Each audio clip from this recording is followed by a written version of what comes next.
বতৰৰ কিছুমান ফল কেঁচা আৰু পকা দুয়ো ধৰণে খোৱা হয়। তেনে ফলৰ ভিতৰত ফলৰ ৰজা আমৰ কথাই প্ৰথমে ক'ব লাগিব। আম গছত প্ৰথমে আম মলিয়াওঁতেই তাৰ ব্যৱহাৰ কৰা আৰম্ভ হয়। বহাগৰ বিহুৰ দুমাহীৰ দিনা ব্যৱহাৰ কৰা মাহ হালধিকণত আমৰ কলি এটা হ'লে সোণত চুৱাগাত চৰে, ঠিক সেয়াই আৰম্ভণি বুলি ক'ব পাৰি। তাৰ পিছত আমকেইটা অলপ ডাঙৰ হ'লেই গছৰ পৰা আনি ঘৰৰ গৃহিণীসকলে আচাৰ, চাটনি, চালাড, মিঠা টক বা অম্বল, চৰবত আদি নানা ব্যঞ্জন বনায়। এয়া আমাৰ গাঁৱৰ এখন চিনাকি ছবি নহয়নে বাৰু? গৰমৰ দিনত কেঁচা আম চকলিয়াই লৈ বা ৰুকনিৰে ৰুকি নিমখ, তেল আৰু জলকীয়া খোৱাৰ আমেজেই সুকীয়া। ল'ৰা-ছোৱালী, ডাঙৰ সকলোৰে প্ৰিয় এইবিধ। গৰম অহাৰ লগে লগে বতৰৰ উপযোগী বিভিন্ন টেঙা টুকুচা খোৱা হয়। পদিনা আৰু কেঁচা আমৰ চাটনিখনৰ সোৱাদৰ কথা ক'বই নালাগে। খাওঁতাজনে টকালি মাৰি খায়।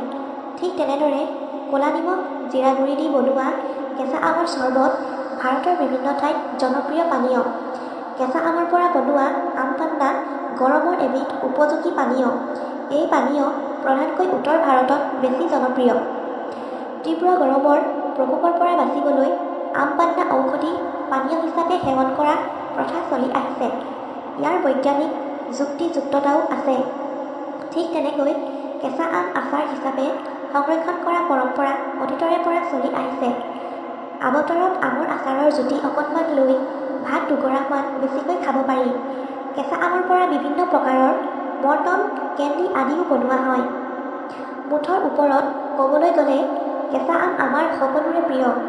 জিভাক তৃপ্ত কৰাৰ উপৰিও কেঁচা আমে আমাৰ স্বাস্থ্য ৰক্ষাতো সহায় কৰে।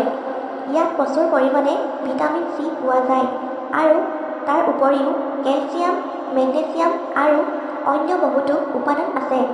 আমাৰ মন পচন্দৰ কেঁচা আমৰ কি কি গুণাগুণ আছে চাওঁচোন আহক। গৰমৰ দিনত শৰীৰত হোৱা ডিহাইড্ৰেশ্যন ৰোধ কৰাত সহায় কৰে কেঁচা আমে। ই শৰীৰৰ পৰা অতিৰিক্ত ঘাম ওলাই যোৱাত বাধা দিয়ে। যিসকল ব্যক্তিৰ গৰমৰ দিনত ঘামচি ওলায় তেওঁলোকৰ বাবেও কেঁচা আম উপকাৰী। ইয়াৰ বাবে কেঁচা আমৰ চৰবত বেছি উপকাৰী। কেঁচা আম মিক্সিত পিচি ৰস উলিয়াই চেকনিৰে চেকি পানীত মিহলাই সোৱাদ অনুসৰি ক'লা নিমখ আৰু চেনি বা মিচিৰি দি সেৱন কৰিব পাৰি। নিমখ, চেনি দি বনোৱা এই চৰবতে প্ৰাকৃতিক ORSৰ দৰে কাম কৰে। পেটৰ বিভিন্ন সমস্যা যেনে বদহজম, কৌষ্ঠকাঠিন্য, আভোক আদিত কেঁচা আম উপকাৰী। ইয়াত থকা পেক্টিনে পেটৰ বিভিন্ন সমস্যা নিৰাময় কৰে। কেঁচা আমে আমাৰ পাচনতন্ত্ৰৰ বিভিন্ন এনজাইম সক্ৰিয় কৰে। তদুপৰি অন্ত্ৰত প্ৰৱেশ কৰা অপকাৰী বেক্টেৰিয়া নাশ কৰাতো সহায় কৰে। ইয়াৰ বাবে কেঁচা আম, পদিনা, আদা দি বনোৱা চাটনিখন বেছি উপকাৰী। কেঁচা আমে লিভাৰ কাৰ্যক্ষম কৰাতো সহায় কৰে। ই পিত্তৰস ক্ষৰণ বৃদ্ধি কৰে আৰু লিভাৰৰ এনজাইমৰ কাৰ্যক্ষমতা বৃদ্ধি কৰে। ফেটি লিভাৰৰ সমস্যাটো কেঁচা আম সেৱন কৰিব পাৰি। প্ৰচুৰ পৰিমাণে ভিটামিন চি থকাৰ বাবে কেঁচা আম দাঁতৰ সুস্বাস্থ্যৰ বাবে উপকাৰী। ই দাঁতৰ গুৰিৰ পৰা তেজ ওলোৱা সমস্যাত উপকাৰী। ইয়াৰ উপৰিও ই ভিটামিন চি অভাৱজনিত ৰোগ স্কাৰ্ভি নিৰাময় কৰাত সহায় কৰে।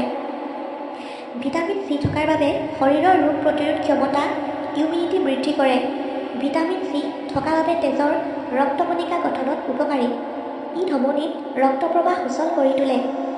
কেঁচা আমে শৰীৰৰ বিপাকীয় ক্ৰিয়া খৰতকীয়া কৰে, যাৰ বাবে শৰীৰত অতিৰিক্ত চৰ্বিৰ দহন সুকলমে হয়।